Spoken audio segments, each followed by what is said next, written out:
Some P R Q, दूसरा है some Q are S, and third one मैं थोड़ा सा इसको पैटर्न दे देता हूँ, नो पी इज एस। ये स्टेटमेंट है आपका। हाँ हो गया। अब इस पे conclusion number 1, conclusion number 1 is some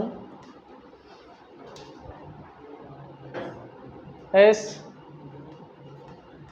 are P is possible. बहुत ध्यान से करना क्योंकि ये स्टेटमेंट और कंक्लूजन है दोनों सिंपल। उसके बाद आप लिख लो only a few Q, only a few Q are S. दो कंक्लूजन है, जल्दी से चेक करो। जिनने पढ़ा वो तो बहुत सिंपल। सेकंड करेक्ट है, वेरी गुड।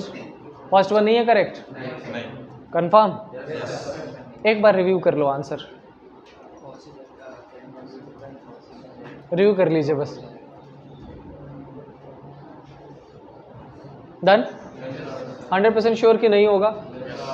लो देखो, अच्छा आपने बेटा जो देखो जिन्हें नहीं पढ़ा है वो, यहाँ पर ये सम पी आर क्यू का मतलब है आपने इस पी का क्यू के साथ डायग्राम ये बनाया होगा। सम पी आर क्यू जो फर्स्ट स्टेटमेंट है। दूसरा क्या है, सम क्यू आर एस, तो आपने सम क्यू आर एस का डायग्राम ये बनाया होगा। और थर्ड इंफॉर्मेशन दी गई है क्या, नो पी इज एस, इसका मतलब ये इंफॉर्मेशन। डन? अच्छा फर्स्ट कंक्लूजन में अगर पॉसिबिलिटी को छोड़ दे तो पहले इतना चेक कर लो, ये क्या कह रहा है, सम एस आर पी। मेरे को ये बताओ इस एस और पी का डायरेक्ट क्या रिलेशन गिवन है, इसका मतलब ये कंक्लूजन तो यही गलत हो गया। और अगर आप रॉन्ग में पॉसिबिलिटी ऐड करो ना ऐड करो कोई फर्क नहीं पड़ता है, 100% गलत है तो गलत ही है, आपके आंसर बिल्कुल करेक्ट है। अच्छा दूसरा कंक्लूजन यहीं चेक करो, क्या लिखा है, ओनली अ फ्यू। और ओनली अ फ्यू का क्या मतलब होता है, सम प्लस सम नॉट। ये मैंने जब लिखवाया होगा डिटेल्स में तो मैंने उसमें बताया होगा कि ओनली अ फ्यू का मतलब होता है some plus some not both. तो आपसे इसमें क्या पूछ रहा है, some Q are S and some Q are not S. तो क्यू का कुछ पार्ट इसमें है, ये डायरेक्टली गिवन है, और क्यू का जो पार्ट पी के अंदर है ये, उसका इससे क्या रिलेशन है, नेगेटिव रिलेशन, मतलब पॉजिटिव भी और नेगेटिव भी। तो आपका आंसर 100% करेक्ट। डन? यही था। चलो अब आते हैं अपन टॉपिक स्टार्ट करते हैं, और मैं चाह रहा हूँ कि आप सबसे पहले ये पढ़ लो जो तीनों ही एग्जामिनेशन में आएगा। आप में से कोई बता सकता है कोडिंग मीन्स क्या होता है? किसी भी चीज़ का हिडन फॉर्म, वेरी गुड। और कोई डिफिनेशन डिफरेंट नहीं? आप में से व्हाट्सअप कितने लोग यूज़ करते हो? अच्छा ऑलमोस्ट सारे यूज़ करते। तो मेरे को ये बताओ क्या अपन सारी बातें व्हाट्सएप पे डिटेल्स में लिख देते हैं? कई बार उसका फॉर्मेट चेंज कर देते हैं, कई बार एब्रीविएटेड फॉर्म लिख देते हैं, शॉर्ट फॉर्म लिख देते हैं, वही कोडिंग हो जाता है। आओ क्लास में कई बार दो फ्रेंड्स कुछ ऐसी बातें कर लेते हैं जो टीचर को समझ नहीं आता या तीसरे को समझ नहीं आता है, तो वो जो कन्वर्टेड तुम मेरे से ये पूछो तुम जाना चाह रहे हो इधर, वहीं बैठना चाह रहे हो, ये बताओ उधर? अभी भी कंफ्यूज है, डिसाइड ही नहीं कर पा रहा है उधर जाना है कि यहीं रुकना है। कोई बात नहीं, चलो होता है।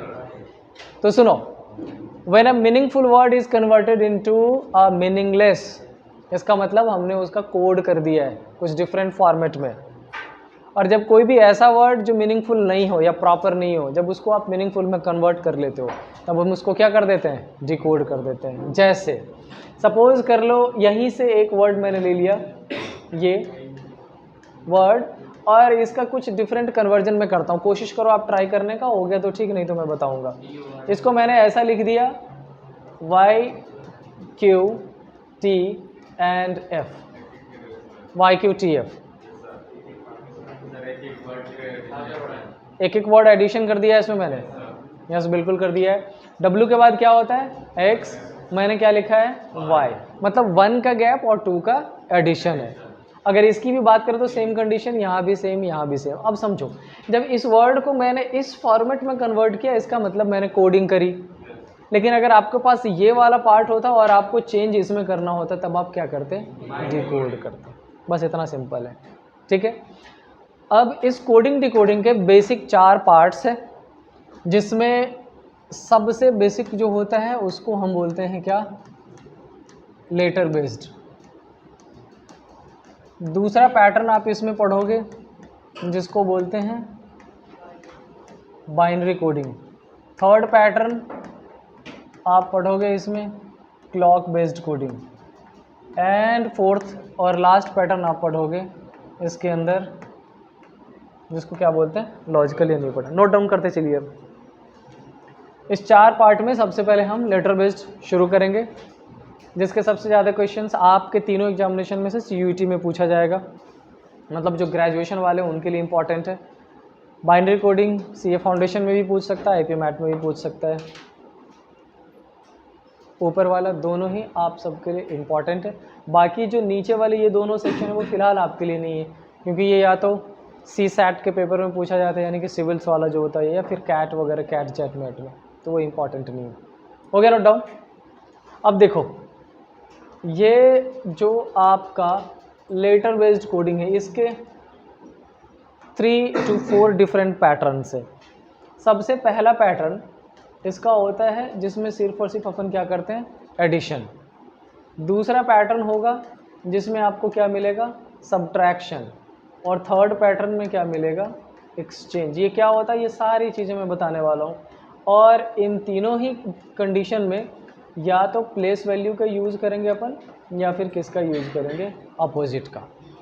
एक फोर्थ पैटर्न आपको मिलेगा जिसमें कन्वर्जन आपका मिलेगा लेटर्स टू डिजिट।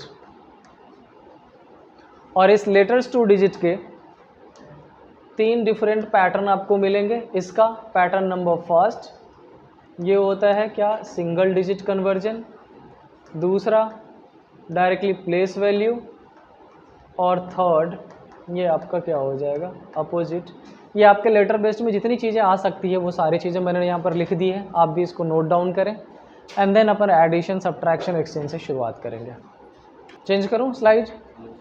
चलो देखो, नाम बताओ अपना। अथर्व।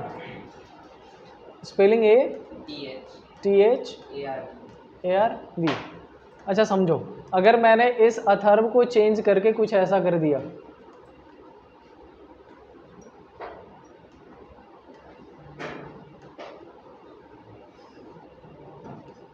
आई होप आप सारे डिकोड कर लोगे इसको, बहुत मुश्किल सा नहीं है। क्या चेंज है इसमें ये बताओ? ऐसा। अब समझो, मैंने पिछले वाले स्लाइड पे मैंने यहाँ लिख दिया था एडिशन, सब्ट्रैक्शन, 2 चीज़ें। ये बेसिकली है क्या? सपोज कर लो कि मेरे को अगर प्लेस वैल्यू याद है तो A अल्फ़ाबेट में फर्स्ट पोजीशन पर होता है, T की पोजीशन होती है कितनी? 20, H 8, A 1, R 18 और V 22। अगर नीचे की बात करें तो ये 3, 18, 10, 25, 16 एंड 24। ये पैटर्न है प्लेस वैल्यू का। अच्छा, इसका रिलेशन अगर फाइंड करो तो 1 से 3 करने के लिए उन्होंने क्या कर रखा है? +2। 20 से 18 -2, 8 to 10 +2, फिर 1 to 25 लग नहीं रहा बट ये -2 है। क्यों? क्योंकि A से जस्ट बैकवर्ड जब जाओगे तो उसके जस्ट पहले क्या आता है? Z, और Z से पहले क्या आता है? Y। इसका मतलब मैंने इसमें एडिशन और सब्ट्रैक्शन दोनों ही पुट किया है। अब इस एडिशन और सब्ट्रैक्शन को समझने के लिए आपको याद करना पड़ेगा क्या? Place value. अगर ये याद हो तो बहुत इजीली अपन कर सकते हैं। आप में से किसी को याद है क्या अल्फ़ाबेट का प्लेस वैल्यू? सुनो, बुक में एक ये स्टेटमेंट लिखा होता है और एक आपका ये स्टेटमेंट लिखा होता है। ये है क्या? ये समझो, ये 5 का टेबल है, 5, 10, 15, 20 एंड 25। और ये 3 का टेबल है, 3, 6, 9, 12, 15, 18, 21 एंड 24। अगर किसी को प्रॉपर अल्फ़ाबेट याद ना होता हो, आप इन वर्ड्स को याद कर लोगे तो थोड़ी सी आसानी हो जाएगी। बट बेस्ट ऑप्शन ये है कि जब आप एग्जामिनेशन में जाओ तो इसका यूज़ करो। किसका? ऐसा ए से शुरू करो एंड सो ऑन बढ़ते हुए आप पहुंचो कहाँ तक? एम तक। एम के सामने क्या लिखो? एन। एंड फिर सो ऑन बढ़ते हुए बी के सामने वाई और ए के सामने क्या लिख दो? जेड। ये 1 से हमने शुरू किया, फिर अपन 2 पे पहुँचे और फाइनली किस पे? 13, यहाँ 14 एंड सो ऑन बढ़ते हुए 25 एंड 26। इसमें 2 चीज़ें दी गई है, एक तो प्लेस वैल्यू और साथ में लेटर्स का अपोजिट भी। जैसे ए के सामने मैंने जेड लिखा है, ए और जेड एक दूसरे का अपोजिट हो जाएगा। बी के सामने वाई लिखा है, बी और वाई एक दूसरे का अपोजिट, और साथ में प्लेस वैल्यू। तो ये कंटेंट पे काम करने की ज़रूरत नहीं पड़ेगी, एक्स्ट्रा शीट जो मिलता है और रफ शीट उस पर उसको मेंशन कर लीजिए, डायरेक्टली अपन काम कर सकते हैं। फिलहाल नोट डाउन कर लो, इसको देख के अपन सॉल्यूशन करेंगे, धीरे धीरे धीरे याद हो जाएगा। जीत ये बताओ, ऐसा मान लो कि अगर इस वर्ड को याद ही करना हो तो कैसे याद करें इसको, जल्दी याद हो जाए? पहले तो अपन एंजॉय ऐसा मानेंगे कि वो ऊपर वाला एंजॉय लिखा हुआ है। अच्छा, ऐसा मान लें एंजॉय लिखा हुआ है, इससे याद करेंगे तो नीचे वाले सोचना पड़ेगा इसके। सही। अच्छा, मैं जब बड़े बच्चों को पढ़ाता था तो मैंने अगर उनसे पूछ लिया कि ये बताओ आपके फ़ोन पे सबसे ज़्यादा कॉल किसकी आती है, बच्चे नॉर्मली कहते हैं पापा के। हालांकि ये गलत होता है आंसर, है ना अंकुश?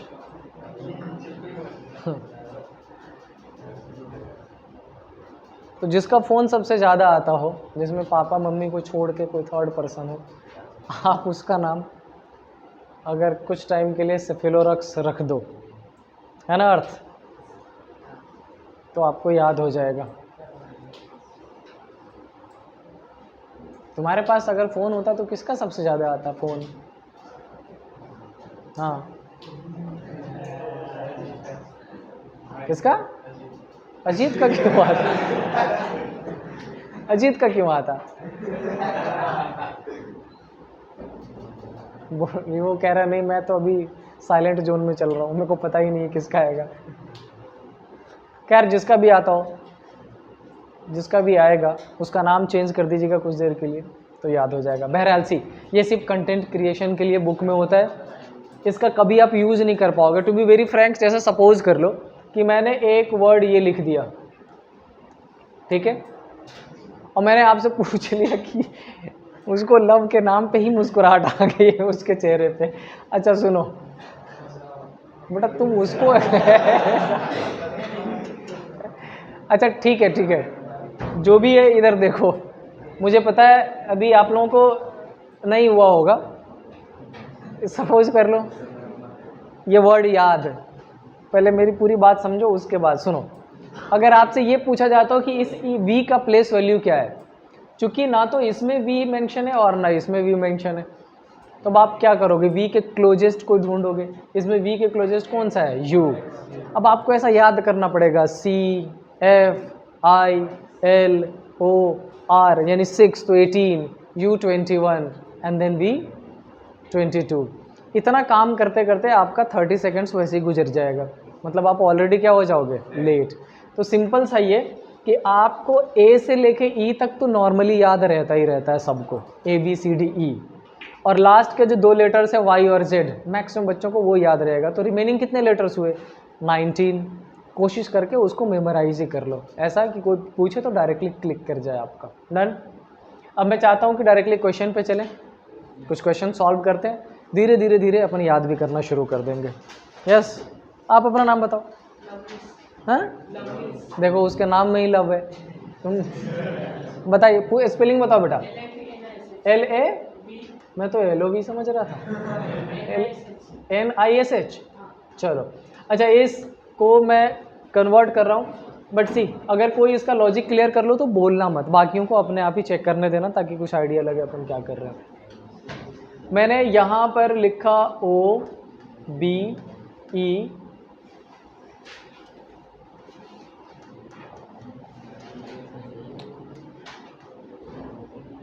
हाँ सही था यार, वेट, ओ बी उसके बाद ई अगेन ओ आर टी और एस। और आपको फाइंड करना है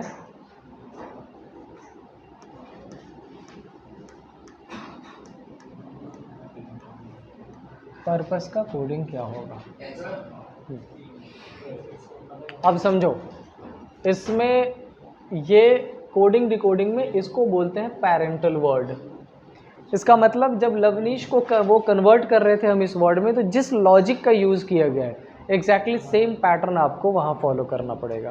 पहले चेक करें, जिसका हो जाता है ठीक, नहीं होता है मैं बताऊंगा, 2-3 क्वेश्चन में अपन यूज टू हो जाएंगे, फिर आइडिया लगेगा। हो गया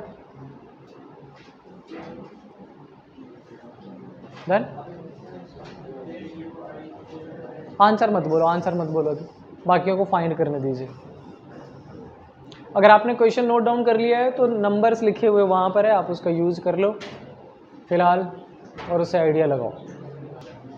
यस हुआ? और किसी का लॉजिक क्लियर हो गया? चलो देखो, जिनका हो गया ठीक है, नहीं हुआ आप इधर ध्यान से देखो एक बार, आप नेक्स्ट क्वेश्चन में फिर से ट्राई करना। देखो इस L की वैल्यू कितनी है, सॉरी कितनी है 12, और O की कितनी है 15। तो पहले तो हम सबसे फर्स्ट ये चेक करेंगे कि क्या कुछ एडिशन सब्ट्रैक्शन है, और फिलहाल लग रहा है कि हाँ 12 में 3 प्लस करेंगे तो 15, मतलब 3 का प्लस आ रहा है।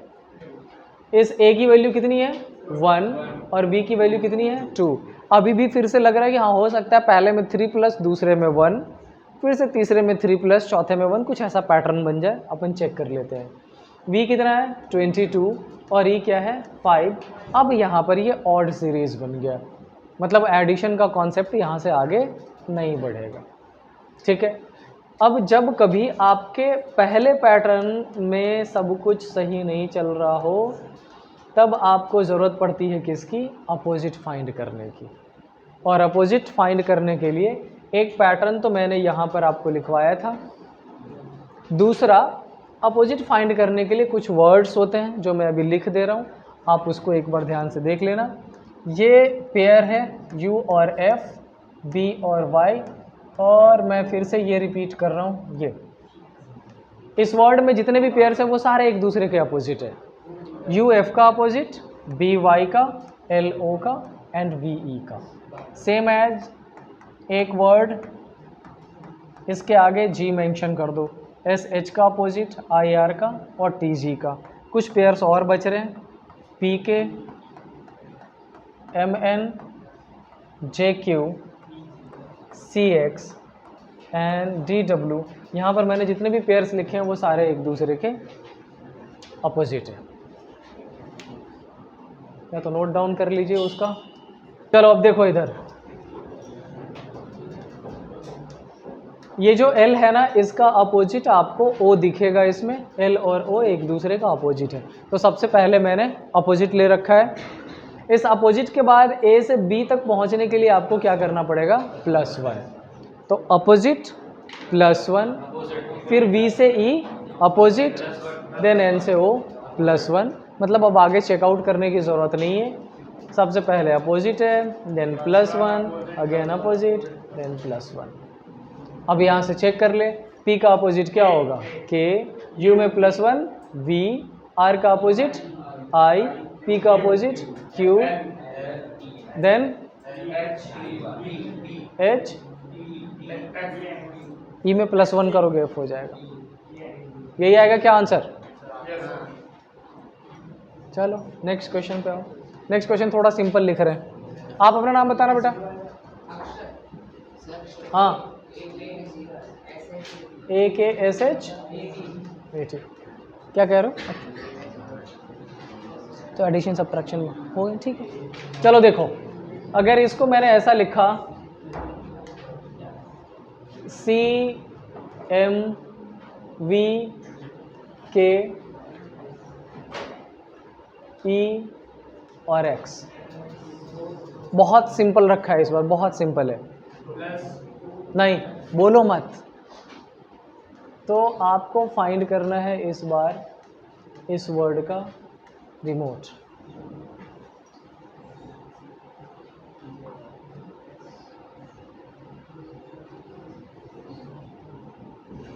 सबसे पहले एडिशन चेक करेंगे, ना हो तो सब्ट्रैक्शन, और अगर एडिशन सब्ट्रैक्शन दोनों ना हो तब अपोजिट चेक करेंगे। तो पहले कोशिश करिए प्लेस वैल्यू लिख के एडिशन चेकआउट करने का।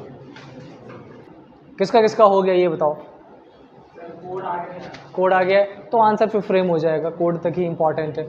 देखो अगर वैल्यू चेकआउट करें तो ए का वैल्यू कितना है 1 और सी कुछ प्लस दिख रहा अपने को +2। अच्छा के कितने 11 और एम 13 अगेन +2, एस 19 और वी 22 अब हो गया +3, फिर एच कितने हैं 8 और ये 11 +3। तो इसमें हुआ क्या है +2 देन +3 तो 100% श्योर क्या होना चाहिए +4 और +4। आपको यही काम कर देना है इसमें। डन। तो आर के बाद एस और क्या आएगा टी, ई के बाद क्या आएगा एफ और जी, एम के बाद क्या आएगा एन ओ पी, फिर ओ के बाद क्या आएगा पी क्यू और आर, टी के बाद क्या लिखोगे U V W then X, और ई के बाद क्या लिखेंगे एफ जी एच और क्या लिखोगे आई। ये आपका फाइनल आंसर आएगा। चेक करो जिनका आंसर आया क्या मैच कर रहा है।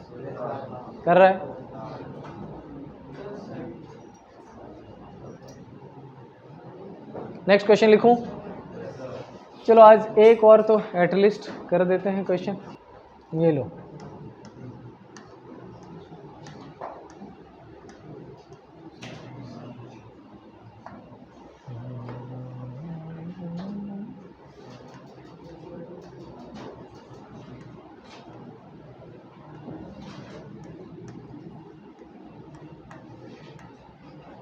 लॉजिक पता चल जाए तो बोलना मत, बाकी लोगों को फाइंड करने दीजिए। आप में से जिनका भी आ चुका है मेरे को लॉजिक बता दो। +2 -2 +2 -2 ठीक है। तो इसमें +2 करोगे क्या आएगा -2 +2 p -2 s +2 t और -2 डन। सुनो जो भी नए बच्चे हो जिनका फर्स्ट डे है, अगर आपका क्लियर हो रहा है तो ठीक, नहीं हो रहा है थोड़ा पेशेंस रखना, 2 दिनों में चीज़ें क्लियर हो जाएंगी। एक ऐसा क्वेश्चन लिख रहा हूँ जो मेरे मन का है, थोड़ा सा डिफ़िकल्ट होगा, कोशिश करिए। लास्ट क्वेश्चन आज का। क्या नाम बेटा आपका? हाँ आपसे पूछ रहा हूँ। कृष्णा।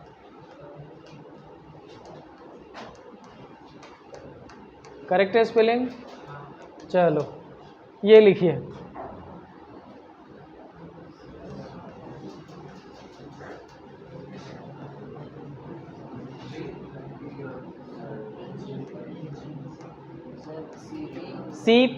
CPJUKTM।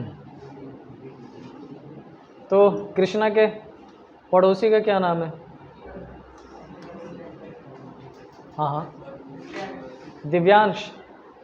चलो तो अपन ट्राई करेंगे इसका फाइंड करने का। बेटा स्पेलिंग देख लेना, थोड़ा सा सोच के आंसर करना। मैं आपको क्लू दे देता हूँ। यहाँ पर मैंने कुछ 3 पैटर्न्स लिखे थे, 3 पैटर्न में ये 2 तो आपने कर ही रखा है। एक बार चेक कर लो क्या एक्सचेंज का कॉन्सेप्ट है उधर ना।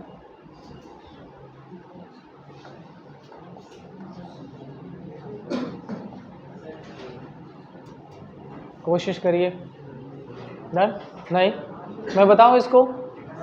चलिए देखिए, मैंने एक प्रोसेस उधर लिखवाया था जिसका नाम था एक्सचेंज। एक्सचेंज ना 3 तरीके से हो सकता है, बस 2 मिनट में समझ लो फिर ख़त्म करते हैं। सपोज कर लो कि आपका ये वर्ड लिखा, मैंने वर्ड ही मेंशन कर दिया। अच्छा इस W में ऐसा मान लो कि मैंने 1 प्लस किया, तो W के बाद क्या आएगा x 1 प्लस करके।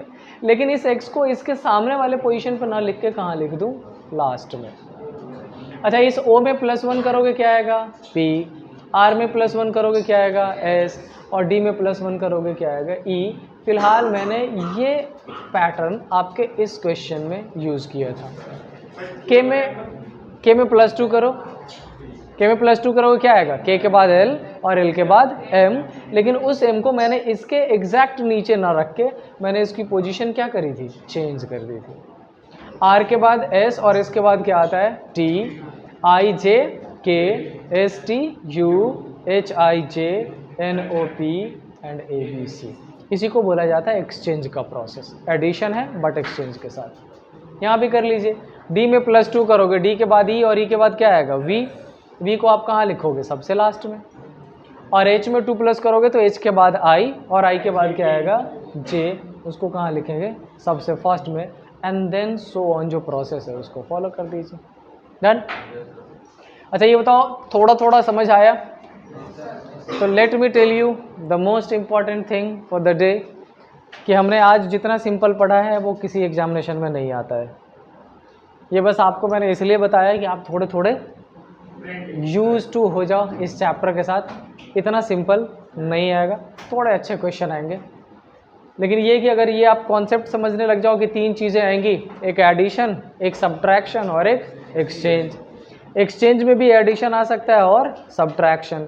एडिशन का मतलब ये कि अभी मैंने 2+ करके चेंज किया, कभी हो सकता है 2- करके और उसकी पोजीशन चेंज कर दे। चलिए आज इतना ही, यहीं रहने देते हैं। वेलकम बेटा।